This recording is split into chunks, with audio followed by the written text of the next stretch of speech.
अस्सलाम वालेकुम वरहमतुल्लाहि वबरकातुहू। आप देख रहे थे लॉजिकल वर्ल्ड पॉडकास्ट में मैं हूं आपका मेज़बान मोहम्मद ज़ीशान। आज हमारे साथ ग्वालपोखर के एक उभरते हुए सियासतदान पॉलिटिशियंस हम बातचीत करने जाएंगे जो चाकुलिया कॉन्स्टिट्यूंसी से इलेक्शन फाइट करेंगे और इससे हम यहाँ के डिटेल्स जो पॉलिटिकल डिटेल्स है जर्नी के बारे में बातचीत करने की कोशिश करेंगे।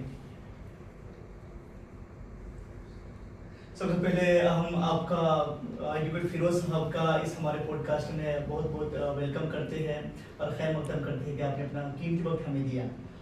सबसे पहले तो मेरा दुआ सलाम मेरे तरफ से और एजीपीयू पार्टी की तरफ से हुमायूं कबीर और असदुद्दीन ओवैसी की तरफ से मेरा दुआ सलाम इस सब यूनिट के तमाम लोगों को है।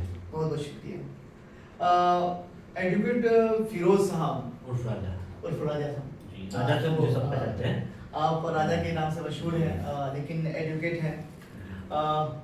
आप जहाँ पर पहले एडवोकेट लॉयर का काम किए वहीं पर आप पॉलिटिकल फील्ड में आप पॉलिटिकल फील्ड में आप ये किए।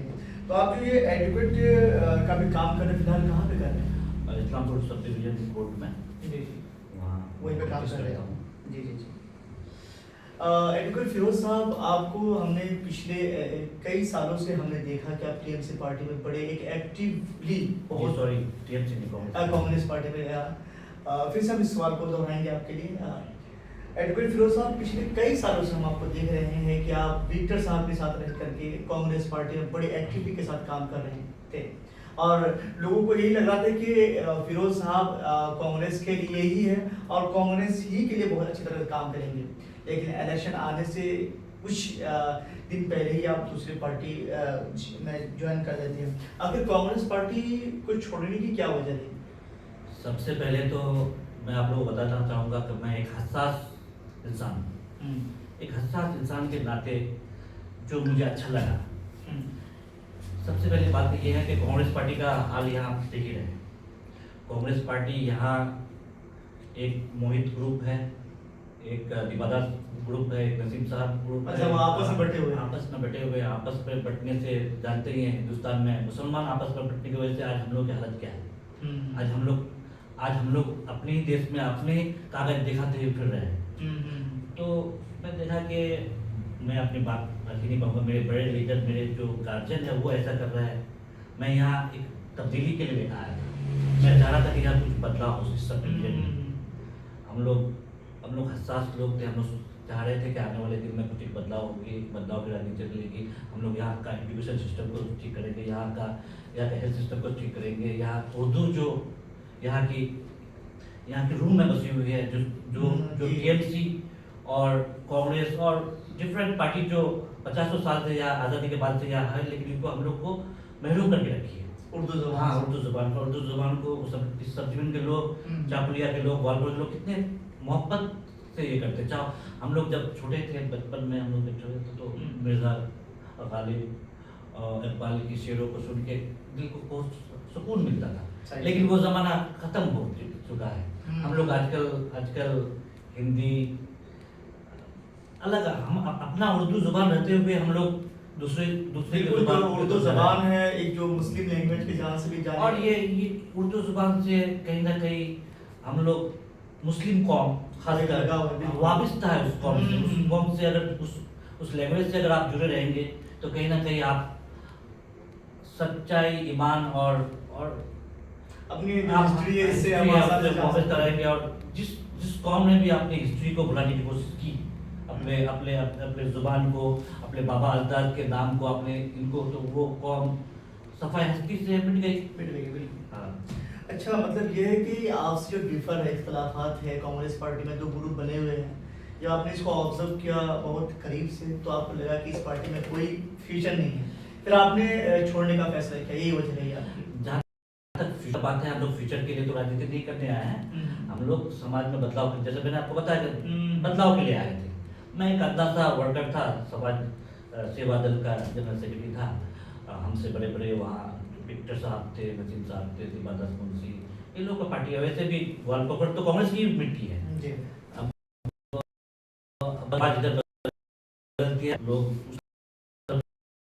तो मतलब यही वजह है कि छोड़ने के? हाथ छोड़ने के ये है कि आपस में इतना क्लैश है, अब वहाँ हमको समझ में नहीं आ रहा। कोऑर्डिनेशन का भी ये था कि बिल्कुल। मैं ये कह रहा हूँ कि ऐसा होना चाहिए, नहीं हो रहा। अभी जो देश का माहौल है, अभी देख रहे हैं आप कि बीजेपी पार्टी को हराने के लिए एक इंडिया अलायंस के तौर पर तमाम पार्टी से जगह जमा हुई, उसके बावजूद भी देखें कि कहीं जगह शिकस्त खानी पड़ी।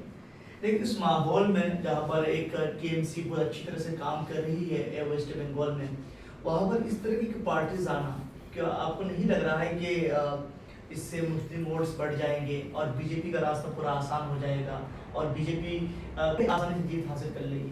आपको नहीं लग रहा है ऐसा? सबसे पहले तो आपको इतिहास पता चाहिए।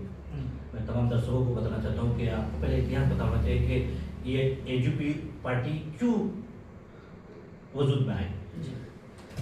वक्फ बिल जो एक बहुत ही सेंसिटिव मुद्दा है मुसलमानों का, हमारे वक्फ प्रॉपर्टी जो हम लोग अल्लाह के नाम पे डोनेट करते हैं, और सबसे ज़्यादा वक्फ प्रॉपर्टी बंगाल में बहुत ज़्यादा, इसकी 1 लाख समथिंग स्क्वायर प्रॉपर्टी है। इस पर आरएसएस की, टीएमसी पार्टी की और बहुत सारे सिंडिकेट का नजर है। तो जब ये लाया गया मुसलमानों के खिलाफ, ये बिल जब लाया गया, तो हम लोग बंगाल के मुसलमान कि हम लोग की दरगाह, हम लोग की मस्जिद है, हमें खतरे में है। अब ये हमारे दुश्मन जो आरएसएस है, जो चाहती है कि मुसलमान दोन दर्जा के सिटीजन बन जाए, जो हमारे साथ 1925 से लेकर ये साजिश रखती आई है, आज 2025 तक है, और कहीं ना कहीं उसमें कामयाबी हासिल कर रही है, हम लोग देख ही रहे। तो हुमायूं कबीर साहब जो इस पार्टी के चेयरमैन हैं, वो आवाज़ उठाए, उन्होंने कहा कि वक्फ बिल जो है ये हम इनको नहीं मानते, इसके लिए आपको ऑर्डिनेंस लाना चाहिए। ममता बनर्जी जी को कहा कि हम तो इनके खिलाफ आवाज़, आपको ऑर्डिनेंस लाना चाहिए, आप क्यों नहीं ऑर्डिनेंस लेते हैं? और भी डिफरेंट केरला में, तमिलनाडु में ऐसे ऑर्डिनेंस ला के इसके खिलाफ आज अब तक एक लॉ पास किया गया कि हम लोग इसको यहाँ इम्प्लीमेंट नहीं होने देंगे। दीदी बोली कि मेरे जिंदा रहते हुए मैं वक्फ बिल को यहाँ लागू होने नहीं दूंगा, वो लोग जो करता है करने दो ना। लेकिन कुछ ही दिन बाद वक्फ बिल को आप इम्प्लीमेंट कर देते हैं, और साथ में ये भी बताया कि जो भी करता है, जो गुलागुली করবে दिल्ली के गेट করবা, এখান থেকে বেঙ্গলে করবা না। और जो 1-2 बार सिद्दीकुल्लाह साहब, हुमायूं कबीर साहब बोले तो वो शायद किसी वजह से वो अंडरस्टैंडिंग में चले गए। हुमायूं कबीर साहब ने जब उनका आवाज़ दिया तो उनको पार्टी से सस्पेंड कर दिया। उनका भूल क्या था, वो आवाज़ उठाया इसलिए। वो बाबरी मस्जिद जो बनाना चाहे, तो दीदी अगर हम लोग के पैसे से, हम गरीब लोगों के मेहनत के पैसे से, उससे वो सिलीगुड़ी में महाकाल मंदिर बना रही है और दीघा में बनाए, तो हम लोग के टैक्स के पैसे से। अगर हम लोग बाबरी मस्जिद, हुमायूं कबीर अगर बना रहे हैं वहाँ, हम लोग के चंदा के पैसे से, मुसलमान के चंदा के पैसे से, कोई माँ अपनी मुर्गी बेचकर उस वहाँ चंदा दे रहे हैं, कोई जिससे जो हो जाता है उस पैसे से बाबरी मस्जिद, तो उनसे उनको क्या है, वो जब बना सकती है, हम अपने पैसे से बना। मतलब ये है कि टीएमसी पार्टी मुसलमानों की हित में ज्यादा काम नहीं कर रही है। अब तक तो यही समझ में आ रहा है, समझ में आ रहा है। हम लोग समझदार नागरिक जो समझ में नहीं चाहते, जिनके हाथ में पर्दा है, जो कहीं ना कहीं कॉम्प्रोमाइज्ड है, वो जाने अपना काम। लेकिन हम लोग हसास नागरिक के हिसाब से एक समझ रहे हैं जो दुनिया और वर्ल्ड पॉलिटिक्स को, हिंदुस्तान के पॉलिटिक्स को और कहाँ से मैनिपुलेट हो रहा है, वो सब तो हम लोग समझ रहे हैं जी।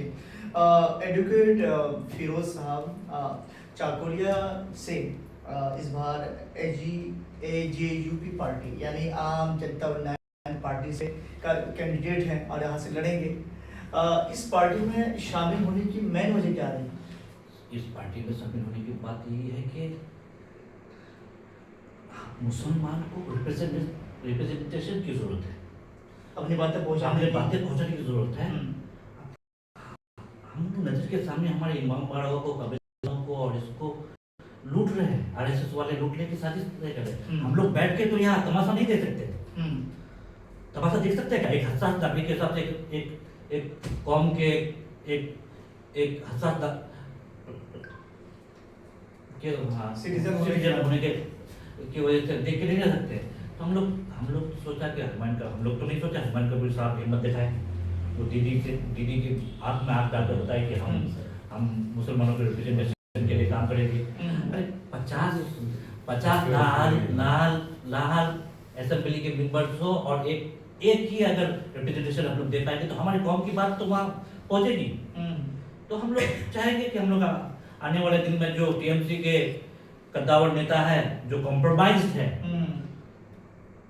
हम लोग जो रिप्रेजेंटेशन देंगे, हम लोग कौम की बात कर रखेंगे। हम लोग इसी नियत में आए हैं। अच्छा, इस बार क्या लग रहा है आपको, जो बहुत सारी जगहों से एजेयू की पार्टी 182 सीट से लड़ रही है। और इस सब डिवीजन में हम लोग 8 सीट दिए हैं, करण दीदी मीम को छोड़ दिए। अच्छा, इसमें एमआईएम के साथ अलायंस करके आप लोग यहाँ पर वेस्ट बंगाल में इलेक्शन लड़ रहे हैं। क्या लग रहा है कि इस पर कितनी कामयाबी मिलेगी आपको? इंशाल्लाह कामयाबी मिलेगी। 182 सीट पे हम लोग इंशाल्लाह पुरजोर हर जगह कोशिश कर रहे हैं। हम लोग का नेशनली फैला हुआ है। हम लोग पास मुद्दा है, हम लोग कौम की बात को लेके आ रहे हैं। हम लोग पास मुद्दा है, हम लोग अपनी बातों को पब्लिक तक पहुँचाएंगे। हम लोग का इस पार्टी को फॉर्मेशन किस लिए हुई, हम लोग क्यों इस पार्टी को गए, हम लोग के साथ जो साजिश, हम लोग मुसलमानों को, आदिवासियों को यहाँ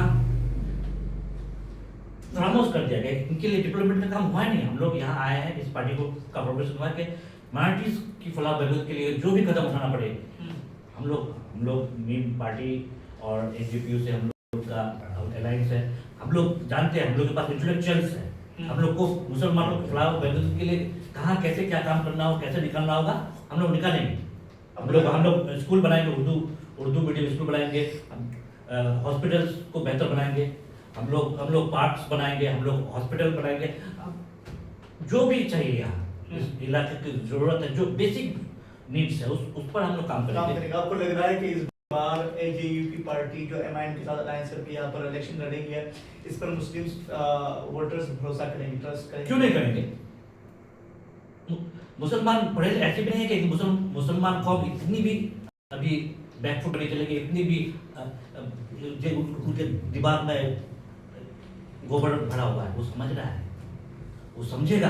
हम लोग समझाएंगे, हम लोग डोर टू डोर जाएंगे, समझाएंगे कि आपके साथ क्या हो रहा है, खिलवाड़ हो रहा है, आपको समझना होगा। आने वाले दिन में हम लोग के साथ बहुत परेशानी होने वाला है, तो क्यों ना हम अपना रिप्रेजेंटेशन खुद तैयार करें? समझे कि लोग समझे, क्यों नहीं समझे? अच्छा, टीएमसी पार्टी, अगर मैं यहाँ की बात करूँ, ग्वालपार की बात करूँ मैं, तो पिछले 15 सालों से यहाँ पे हुकूमत कर रही है ये पार्टी। क्या आपको लग रहा है कि उन्नयन, जो आपके पार्टी का एक नाम भी है, तरक्की, डेवलपमेंट का काम कितना हुआ? देखिए, उन्नयन सिर्फ मखसूस लोगों का होना को उन्नयन नहीं करता है।